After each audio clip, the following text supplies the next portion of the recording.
Bismillahirrahmanirrahim. Assalamualaikum warahmatullahi wabarakatuh. Alhamdulillah wassalatu wassalamu ala Rasulillah wa ala alihi wa sahbihi wa man walah. Anak-anakku kelas 5 yang dirahmati oleh Allah Subhanahu wa taala. Kembali lagi di pelajaran SKI. Sebelum belajar, marilah kita berdoa kepada Allah Subhanahu wa taala, Rabbi zidni ilma warzuqni fahma. Amin ya rabbal alamin. Anak-anakku kelas 5 yang dirahmati oleh Allah Subhanahu wa taala. Pelajaran kali ini kita akan membahas tentang surat dakwah Rasulullah sallallahu alaihi wasallam kepada raja-raja kafir. Jadi, dakwah Rasulullah sallallahu alaihi wasallam selain beliau berdakwah secara langsung, yakni dengan berceramah, berpidato atau berkhutbah, Rasul juga mengirim surat-surat kepada mereka para penguasa dan raja-raja kafir. Bahkan ada suatu riwayat yang menjelaskan ketika Nabi memberikan surat pertama, itu ditolak karena di dalam surat tersebut tidak ada stempel. Sehingga ketika yang namanya surat masuk kepada raja kafir atau kepada penguasa, itu harus ada stempelnya. Sehingga Nabi Shallallahu Alaihi Wasallam membuat stempel dengan tulisan Muhammad Rasul Allah. Surat yang pertama di antara beberapa surat yang ada, yakni Rasulullah Shallallahu Alaihi Wasallam pernah mengirim surat dakwah untuk Raja Habasyah Najasyi. Surat ini dibawa ke Raja Habasyah oleh sahabat Rasulullah Sallallahu Alaihi Wasallam yang bernama Amr bin Umayyah Al-Dharmri. Setelah membaca surat ini, An-Najasyi beserta orang-orang yang ada di sekitarnya menyatakan keimanan mereka dan mereka mengirimkan sesuatu sebagai hadiah buat Rasulullah Sallallahu Alaihi Wasallam. Kemudian surat ke Kisra, ke para penguasa Persia. Imam Al-Bukhari membawakan riwayat dengan sanad beliau rahimakumullah yang bersambung sampai ke Ibnu Abbas radhiyallahu anhu bahwasanya Rasulullah sallallahu alaihi wasallam mengirimkan surat ke Kisra melalui sahabat beliau sallallahu alaihi wasallam yang bernama Abdullah bin Huzzafah Asy-Syahmi. Lalu Rasulullah sallallahu alaihi wasallam memerintahkannya agar menyerahkan surat tersebut ke pembesar Bahrain. Kemudian oleh penguasa Bahrain, surat Rasulullah sallallahu alaihi wasallam itu diserahkan ke Kisra.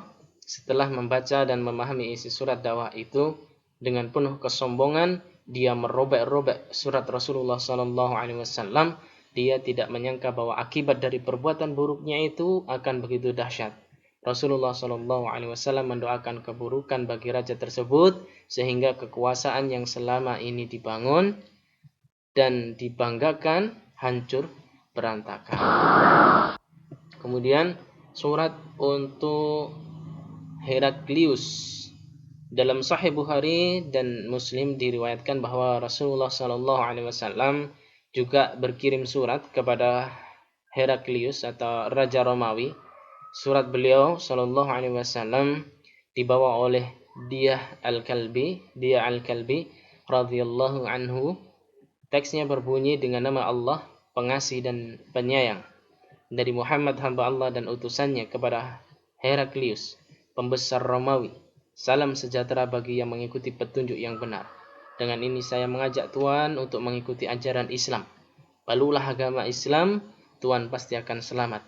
Peluklah Islam, Allah Azza wa Jalla pasti akan memberi pahala 2 kali kepada Tuhan. Kalau Tuhan menolak, maka dosa orang-orang Arisyin menjadi tanggung jawab Tuhan.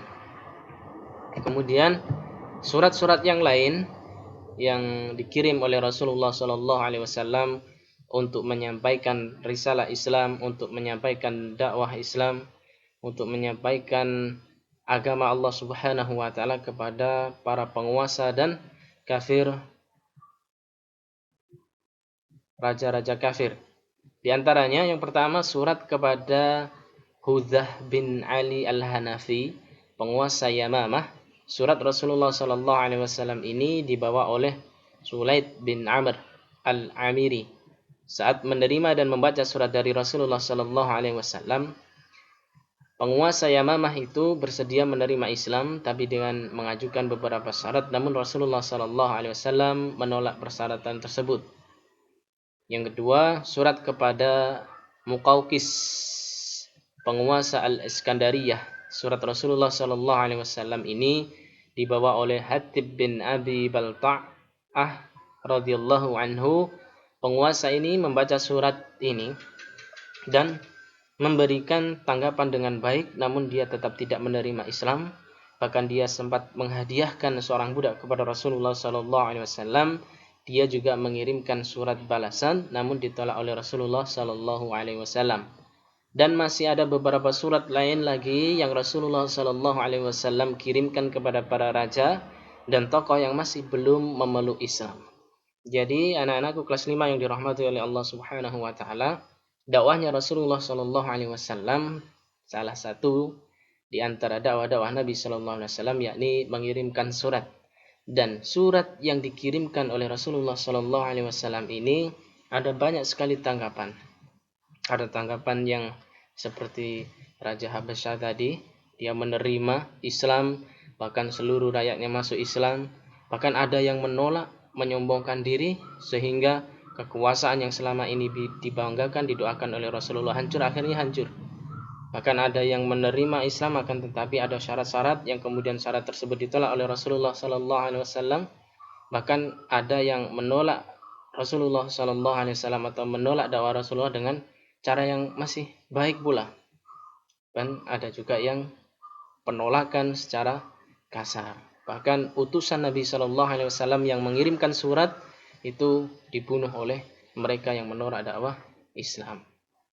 Mungkin itu saja yang Ustaz sampaikan, kurang lebihnya Ustaz mohon maaf.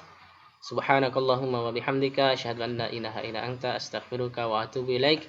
Wassalamualaikum warahmatullahi wabarakatuh.